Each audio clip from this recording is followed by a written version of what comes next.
Roman Podkopayev, and Inessa Tarverdieva. This entry not only encompasses a couple, but their family as well. And, on paper at least, they seemed like a normal middle-class group.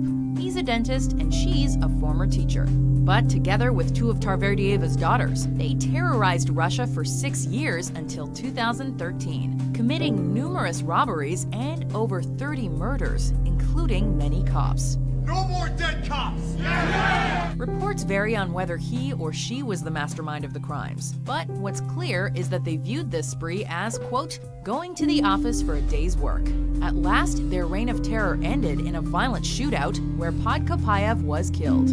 What do you suppose was the goal of these crimes?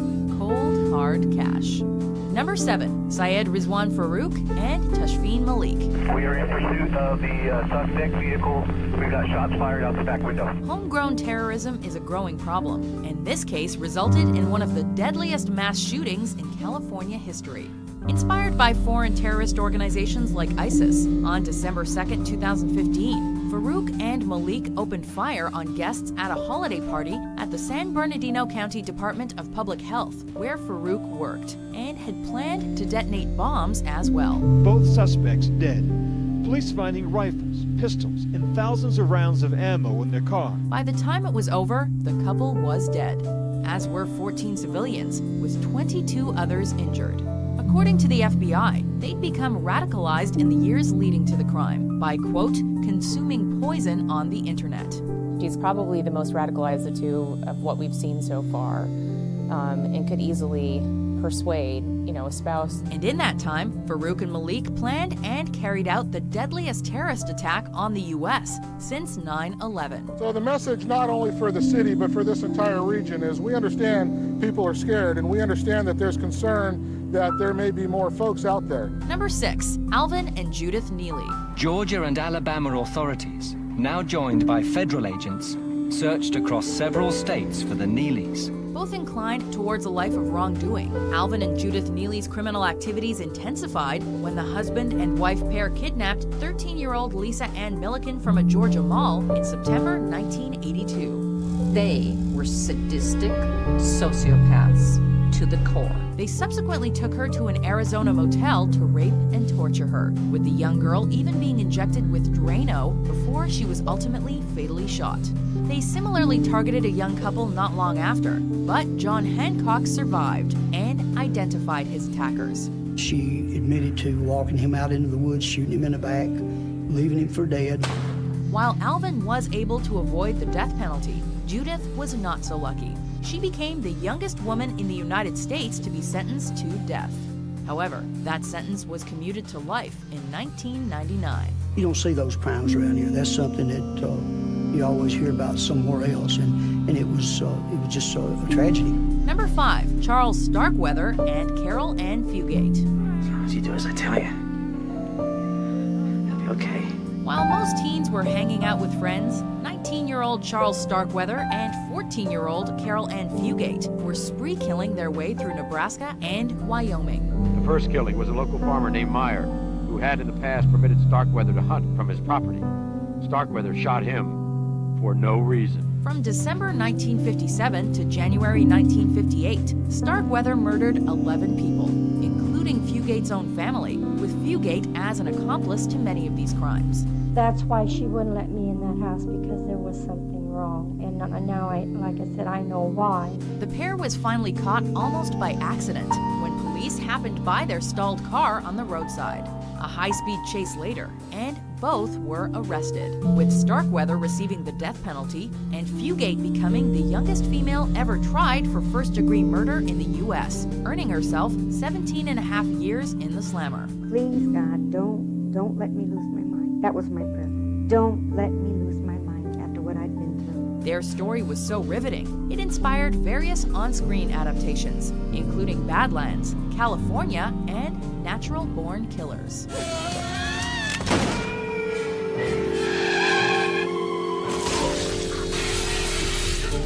Number 4, Gerald and Charlene Gallego. 32-year-old Gerald Gallego wakes up his 21-year-old girlfriend, Charlene Williams,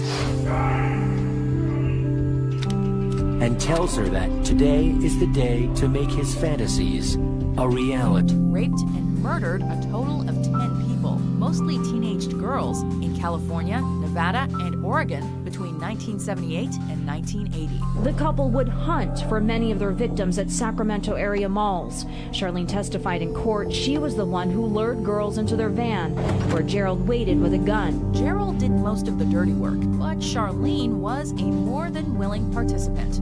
However, she testified against her husband in exchange for a reduced sentence. This was a means for Charlene to break free of Gerald and his control over her. She was released in 1997. Gerald died of rectal cancer in 2002 while on death row. Number 3, Ian Brady and Myra Hindley. My version of events is exactly the same as Ian's. These two were made for each other. Described as remorseless and sadistic, Ian Brady and Myra Hindley were responsible for some of Britain's most notorious homicides. She tricked her into going to Saddleworth Moor to look for a lost glove. Ian Brady followed on his motorbike. In 1963, after becoming obsessed with the idea of a so-called perfect murder, Brady and Hindley committed the first of their 5 confirmed killings, the victims of which were all between the ages of 10 and 17, and most of whom were sexually abused before their deaths. In an extraordinary court exchange, he claimed his killings were recreational compared to the deaths caused by what he called Tony Blair's war crimes. Many of their victims' bodies were later unearthed in Saddleworth Moor, hence the nickname the Moors Murders. After being turned into police by Hindley's brother-in-law in October 1965, both were ultimately found guilty and sentenced to life. But it wasn't until 1987 that they formally confessed to the crimes. The death of Myra Hindley was celebrated in the national press. But Keith Bennett's family worried that the chance of finding his body may have died with her. Number 2, Raymond Fernandez and Martha Beck. Such a fire, baby. Put it out with this. But I'm not leaving without my money. Got it? The things you do for love. He was the victim of a head injury that might have impaired his behavior. She was the overweight single mother living in a dream world. Together, they were the Lonely Hearts Killers, using newspaper personal ads to find, rob, and kill lonely women. Before he met Martha Beck in 1947, Raymond Fernandez had already seduced and stolen from several women, with one dying mysteriously. It's a special day.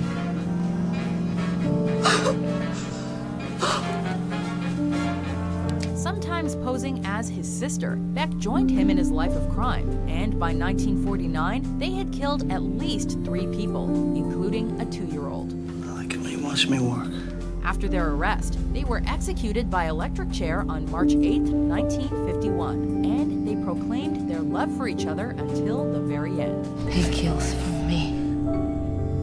That's how much he loves me. Before we reveal our top pick, here are some honorable, or in this case, dishonorable mentions. This is a stick up. Yes, there's a stick up! All right.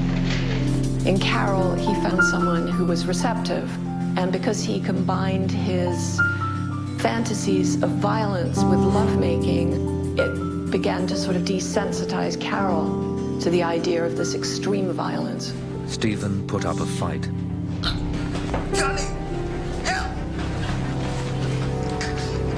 But his hope of help faded when his daughter joined in the killing. She would stimulate parts of David Burney's anatomy while he was raping the young lady and turning on more. Number 1, Paul Bernardo and Carla Homolka. It wasn't long before she also fell under his spell. Murder is inherently evil, but killing your own sister is on a whole other level.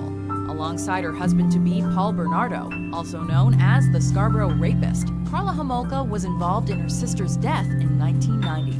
Carla and her family never suspected Paul. They adored him, especially Carla's 15-year-old sister, Tammy, who looked up to him like a big brother. The sadistic Canadian couple was eventually convicted of raping and murdering 3 3 teenage girls in the early 90s. With Carla's knowledge, Paul continued to stalk women throughout the Niagara region. However, in exchange for her damning testimony, Homolka's sentence was reduced to 12 years for manslaughter thanks to a plea deal, since Bernardo was the supposed mastermind and she was merely his accomplice. She describes her role as both victimizer and victim. Of course, video evidence of their crimes later surfaced, proving that Homolka was much more involved than she let on. Amazing things happen on those tapes. She is dressed